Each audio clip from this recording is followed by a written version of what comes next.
currently most of the teacher has a very common question, like how do I teach online?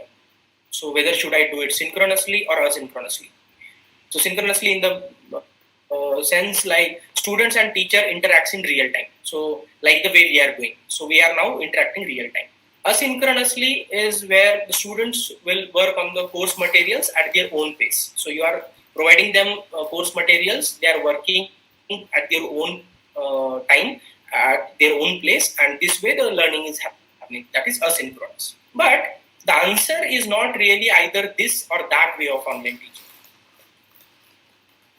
It means that you can't say synchronous is something that you have to do or asynchronous is something you have to do. So sometimes you will use either asynchronous or synchronous or a mixture of both. So this is not either this or that. So just telling you like it is not either this or that. In order to appreciate the complexity of the problem that we have, let's do a small activity and try to find an answer through that. Okay, so here is an activity. So what you have to do is, here you can see different words written and different words are given different colors. So what you have to do is, you have to say the color, don't read the word. And obviously you have to keep your mics off, okay? So try to do this. I'll give just maybe 20-30 seconds to do this, or maybe even less than that. Now what we'll do is, we'll do a second version of this activity, okay? Now the same activity we have, but what we have here is words with different colors. Now what you have to do is, say the color, don't read the word. It means the first line would look like green, orange, black. Okay, so try to do this. Try to say the color right from this row to this to this. Maybe I'll give 10-15 seconds for this. Face lot more difficulties here as compared to the previous one. So the thing is, here why you are facing this many difficulties, why you are stumbling upon the things. This is something what is happening currently. So we are used to something like this, like same color, same word, and now what we are in a situation is something like this. Okay, so this is what is happening with most of the teachers who want to teach online currently, right? So we'll now look at what exactly happened in case 1 and case 2. So let's say case 1 where the color and words were similar. So this is similar to something like this. So in face-to-face setting, we are very aware about how to plan lectures, how to organize our course, then what method to use in classroom teaching, then how to assess students, how to respond to student questions or queries. Then you are also well versed with how to encourage student participation. So most of the aspects that I have written here, so in face-to-face setting, we are very comfortable with this. Okay, so we can say that in face-to-face settings we have knowns mostly. Okay, but the question to ponder upon is, okay, we know all these things, but why do we know that? Why there are many knowns in face-to-face settings? So the first point is, we are very familiar with the structure and common practices of face-to-face settings, because this is something we are doing over years. So we are very familiar with structure and common practices of such setting. Even though you are a new teacher, the experienced teacher will help you to do something similar. In addition to this, you are very comfortable with the structure and practices of this particular type of setting, because of which there are many knowns. Now, in addition to this, there are different factors. For example, oral communication between and among teachers and students. So you are delivering a content or a lecture in your classroom, then you are facilitating classroom discussions. So you are physically present. Both teachers and students are physically present. So that oral communication is something which is very effective and rich in nature. Along with that, when you are teaching in actual classroom, you get different cues, like visual cue. For example, facial expression of student.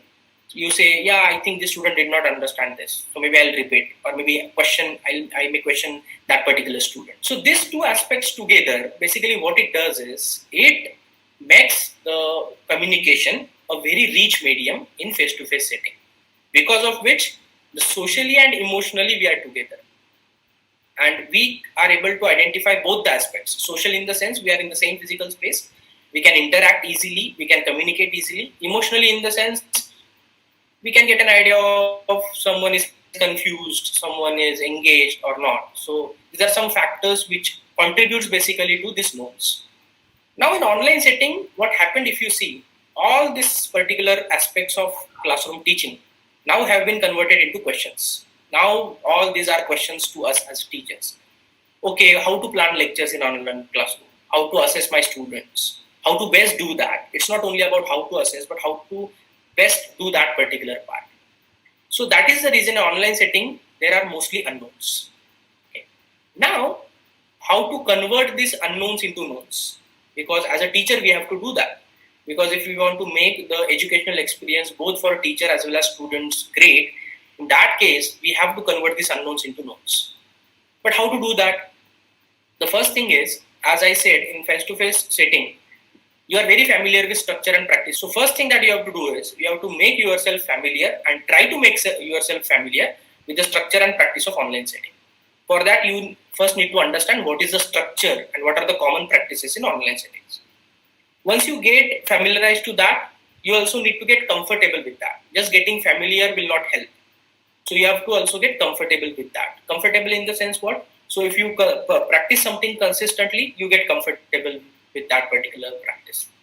So in a similar way in online setting, once you get familiarized with the different structure and practices of this setting, try to make yourself comfortable with consistent practice. Now the questions like how to improve the communication between and among teacher and students in online setting. So this remains a question. Along with that, how to overcome the limitations such as lack of visual or other cues, because here you'll not be able to see student expression. Someone is confused, someone is bored, someone is engaged. You'll not be able to see that. Okay, so these are some limitations that or some questions for which you have to seek answers as teachers.